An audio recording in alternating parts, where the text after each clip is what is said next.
একটা ঘর ভাড়া নিলাম, একটা মেয়ের সাথে নতুন করে জীবন শুরু করলাম। টুকিটাকি আয় ব্যয় ভালোই চলতেছে, যেহেতু ওই আর আমাকে বাধা দিচ্ছে না। আমার কোনো বাচ্চা কাচ্চাও ছিল না, মা বাবা ছিল, বড় ভাই ছিল, যেহেতু উনাদের অধীনে আমার কোনো সমস্যা ছিল না, যার কারণে আমি টুকিটাকি এখন ভালোই গার্মেন্টসে কাজ করি। 15 থেকে 16,000, 17,000, ওভার টাইম হইলে 20,000 টাকাও বেতন পাই। কিছু খাই, আবার জমাই। আজকে 5-6 লাখ টাকার ক্যাশ আছে আমার কাছে। বা এখন আমার স্বামী আমার কথায় উঠে আর বসে, এখন আর মারবে দূরের কথা, ঠিক আছে? নির্যাতন হবেন না, নির্যাতন না হয়ে আওয়াজ তোলেন আর প্রতিবাদ করেন, কথা বলেন। স্বামী নির্যাতন কেন হবেন?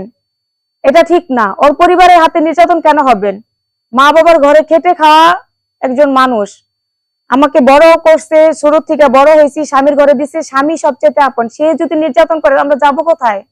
আমি সবার উপলক্ষে একটা কথা বলতে চাই যে নির্যাতন হওয়া মেয়েরা বা যারাই আছো গরিব বাবার ঘরে, আমরা যদি হাত পা গুটিয়ে বসে থাকি আসলে কিছু হয় না।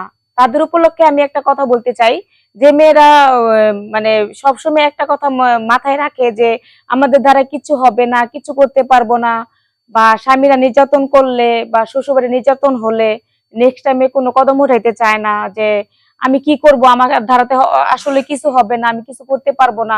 এটাই হয়তো আমাদের কিসমত, মেনে নিতে হয়।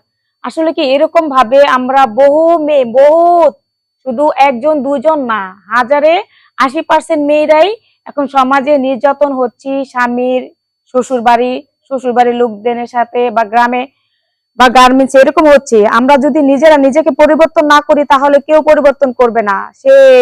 সেসব আপুদের সম্পর্কে আমি একটু বলতে চাই যে যারা প্রতিনিয়ত নির্যাতন হচ্ছেন তারা আমাকে ফলো করবেন। কারণ আমি একটা নির্যাতন হওয়া একটা মেয়ে। যাই হোক, আমি বেশি শিক্ষিত না, কম শিক্ষিত, তাই ভুল হলে মাফ করবেন।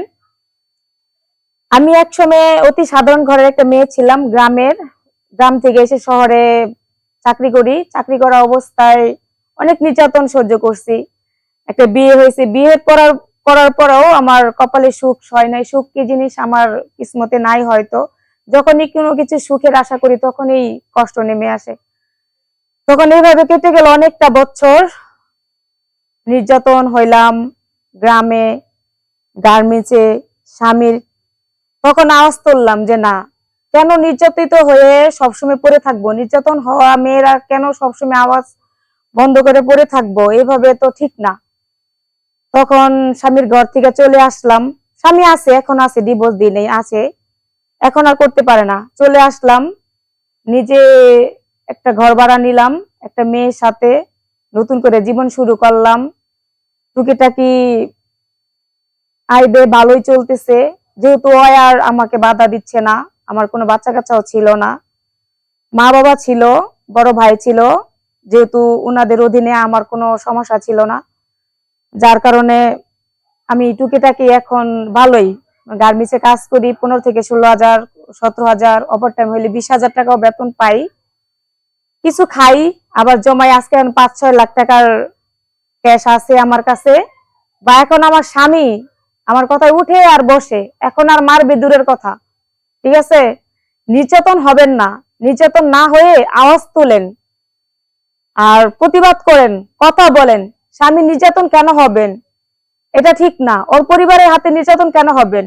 মা বাবার ঘরে খেটে খাওয়া একজন মানুষ, আমাকে বড় করছে, ছোট থেকে বড় হয়েছি, স্বামীর ঘরে দিচ্ছে, স্বামী সবচেয়ে আপন। সে যদি নির্যাতন করে আমরা যাবো কোথায়?